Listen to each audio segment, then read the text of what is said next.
So in Spain, supposedly, I guess anytime you talk about historical questions, you could debate it, but the anarchists did a very, very good job of increasing production, including being able to produce weapons and arms to fight against the fascists during the Civil War. And so that period of Spanish history is looked at from 1936 on until the fascists ended up winning the war as being like a good example of anarchist principles in practice or in action. And of course that experiment was destroyed when the fascists did win the war and basically destroyed the labor movement in Spain. So, I'm trying to think of what else, the other aspects I want to cover. No, apparently there are still, even though Anarcho-Syndicalism is not, I mean, there's not much of an Anarcho-Syndicalist movement in the world anymore, even though at times, again, especially in Spain and even in the United States, there was a very strong Anarcho-Syndicalist movement. But there are, especially in Sweden, a couple really strong Anarcho-Syndicalist unions, and some in France and elsewhere. Maybe to return to one quick point about being involved in like politics and political struggles, the Anarcho-Syndicalists in the United States in the 1800s were very heavily involved in getting legislation passed for the 8-hour workday. But again, it wasn't through necessarily electing politicians that would pass this legislation. It was through doing general strikes, having mass mobilizations, huge street protests and things like that. And that's what led to some of the most famous anarchists, at least from the US, being executed, namely the Haymarket Square Martyrs, where as part of the big rallies and the strikes that were going on to have that law passed, there was a big rally one day and the cops of course showed up and shot a couple demonstrators. A few days later there was another counter rally in order to just kind of keep the momentum going and also protest against the workers that were shot by the police. This time the police showed up again, but someone threw a bomb into the crowd of police and killed a few policemen, I believe. And so that kind of set off a big witch hunt where the labor leaders in Chicago at that time were kind of rounded up, and in particular there was a small group of anarchists who were some of the most prominent labor leaders, most of whom were German, and I think about 5 of them ended up being executed. So Albert Parsons is an example of one of the Haymarket Square Martyrs.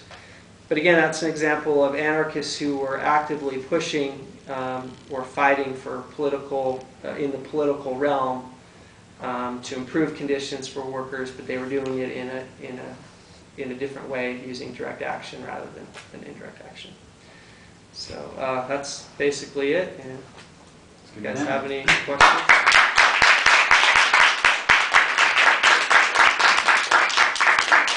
I don't know if that's kind of a boring topic, because talking about unions this and like industrial federations that. Hopefully it wasn't too boring, but I'll spare myself just for a second. Yeah, I was just wondering, I mean, does anarcho-syndicalism allow for any kind of apparatus to ensure a unity of tactics? I mean, just so you don't have like different trade unions just kind of bickering among themselves. I mean, like, like, is there something like, like Marxist-Leninists have the party, or like, some anarchists have like platformism, right? Or like, the IWW with like the one big union idea. Something to just kind of ensure that the movement is moving in a unified and revolutionary direction. I don't know exactly how they would have done that, like in Spain, for example. I mean, one thing I know is that in order to get to the point where they were able to take over large, or pretty large amount of territory in Spain, that was a result of 40 or 50 years of organizing and education of the workers. But I'm not quite sure actually how they did that. Maybe other people might even know or know more. All right. Oh yeah, it's really easy. They didn't. In fact, you had obviously anarchists fighting the Marxists and the Trotskyists and the so-called Stalinists, But in several key areas and several key districts, especially in southwestern Spain, you even had breaks between the CNT, which was one anarchist union that believed in participating in the government, and also the FAI, which did not believe in working with the government. And generally speaking, you hear them together, the CNT, FAI. But as a matter of fact, in many key respects, in many key battles, in many key production issues, various local CNT and various local FAI unions not only didn't cooperate, but in some instances it actually led to violent conflict between the two unions. Yeah, you mentioned Spain as the example, and obviously the experiment ended, as I think you put it, with obviously Franco coming through and sort of annihilating everything. I mean, how do you, I mean, especially when you tie this to the sort of notion where you're saying, well, anarcho-syndicalism, whenever the revolutionary situation happens, it's going to come about. It's a really good way to keep society functioning, right? Because obviously the unions will be able to keep production going while whatever revolution's happening.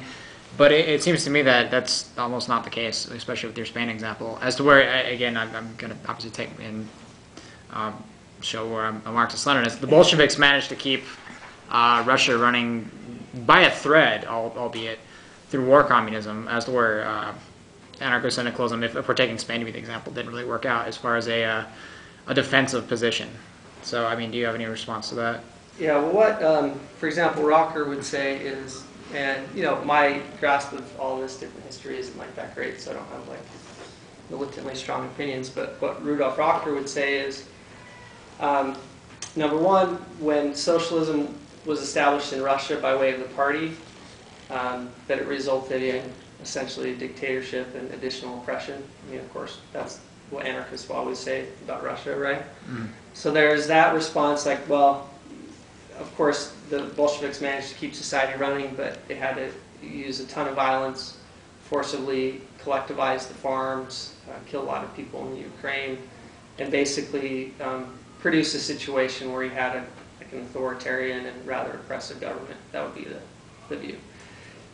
The other example he talks about is the fact that in Germany, the strongest socialist parties in Europe, or the strongest socialist party in Europe was in Germany in that interwar period between World War I and World War II. And they had something like, 12 million people vote for the socialist candidate for president. And they had supposedly a really strong political party there. And they weren't able to resist the rise of the Nazis at all. There was just no resistance. The Nazis came to power and totally smashed the socialist parties and the labor movement in Germany. Whereas he indicates that in Spain there was a really strong, even though they were ultimately not successful in defeating fascists, but there really was strong resistance to the fascists for a long time.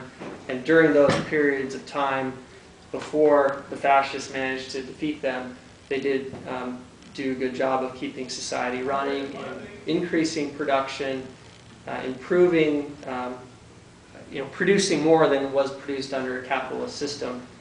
And again, doing it without having capitalist bosses or people who were doing it for the sake of profit. So someone like Rudolf Rocker would still say it was, a success, even though by violence, it was destroyed eventually.